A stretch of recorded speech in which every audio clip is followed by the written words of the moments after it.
Hey there, you ready for another tip? This one is about making sure that your buyers are covered if the seller decides not to complete the work they've agreed to. This has come up over and over and over again. And it's mainly because we aren't filling out a consequence. So when you have a buyer and a seller agree that a seller is going to do something, it may not be specific enough. It may not be conveyed in a way that the buyer or that the seller understands what they're supposed to do. Or maybe you meant for them to have a licensed contractor take care of the work, but it wasn't spelled out. So when conflicts like that arise, well, who does what? Seller says one thing, buyer says another.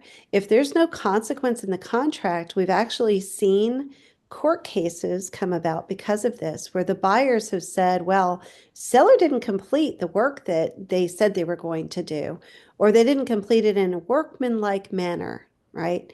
So it goes before a judge. Judge looks at it and says, okay, well, so they didn't replace the doorknob. It's not a material enough of an issue for the buyers to walk away. So buyers, you're actually in default for not going through with the sale. So I know, isn't that shocking? So we want to make sure that there's a consequence written in, because if there's an already agreed to consequence, if the seller doesn't do what the buyers are expecting, then the buyers can simply walk away and get their earnest money back. Let's take a look at this. I'm going to share my screen real quick.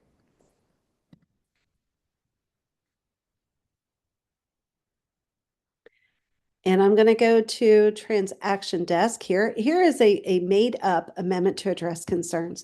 This is where this happens most of the time, right? So we have an amendment to address concerns with a contract date of 1/6, or actually with the amendment to address concerns date as 1/16, contract date is a 1/14.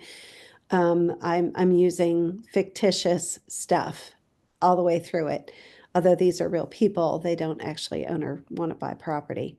So it says down here, seller. So the seller, buyer is asking the seller to do these things. Now, there are 5 points you need to look at. Okay, 5 points you need to look at every time you write any kind of special stipulation, which is what this is.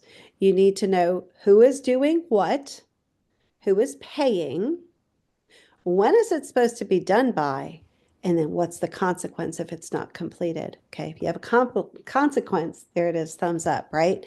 So this one is written out like this: seller at seller's expense, right? So you know who and who's paying for it, is doing what, okay, via a licensed electrician, that's specific as to who is expected to do it.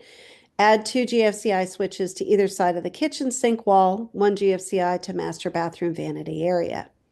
Replace the HVAC ductwork heavily damaged underneath the home in the crawl space, as reported on the inspection report, pages 4-825, which is hereby made a part of the contract as Exhibit E. Now, if you're going to add it as a part of the contract, you also have to have that in the amendment, that's added to the contract, and then you have to actually have the inspection as an exhibit. So you'd have to attach that to this, write Exhibit E at the top of it, and have everyone initial that it's now made a part of the contract, okay? Just another little tip thrown in there too.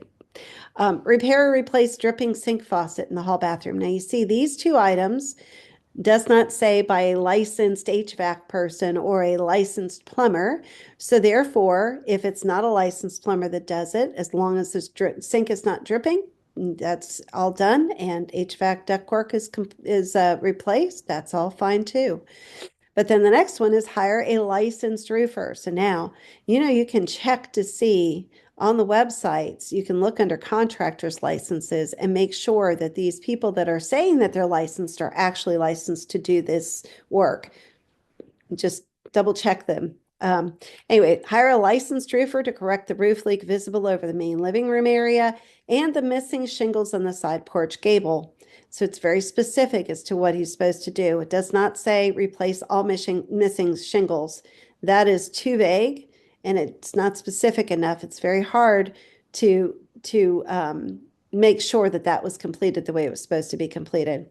Then seller shall provide buyer with all receipts not later than 5 days prior to closing. Now, you're not going to have a receipt necessarily for a dripping sink faucet, right? You have to understand that you're not going to get something on that, but you're going to have a receipt for the licensed electrician and the licensed roofer. So when licensed electricians and roofers do work, they're going to give an invoice, and that invoice can be kept. If there's ever an issue later on, you can go back and you know exactly who did the work.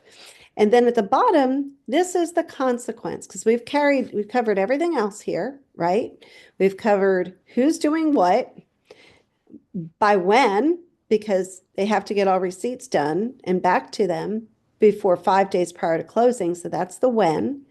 And then specifics of what's being done or whatever. But number 5 is the consequence, right? Should seller fail to complete any or all of the above items in the time frame agreed to, buyer has the right, but not the obligation, to terminate this agreement prior to closing with no penalty and receive their earnest monies back in full.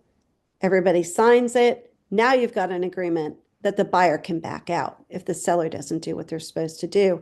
And guess what, guys? It sticks, okay? And a judge would make that stick as well. So I hope that tip helps you. I'm going to stop the share. If you wanted to take a screenshot of that, you can do so now. Take a screenshot, and I'll see you when you have the next tip. I hope these tips are helping you do better business. Have a great day.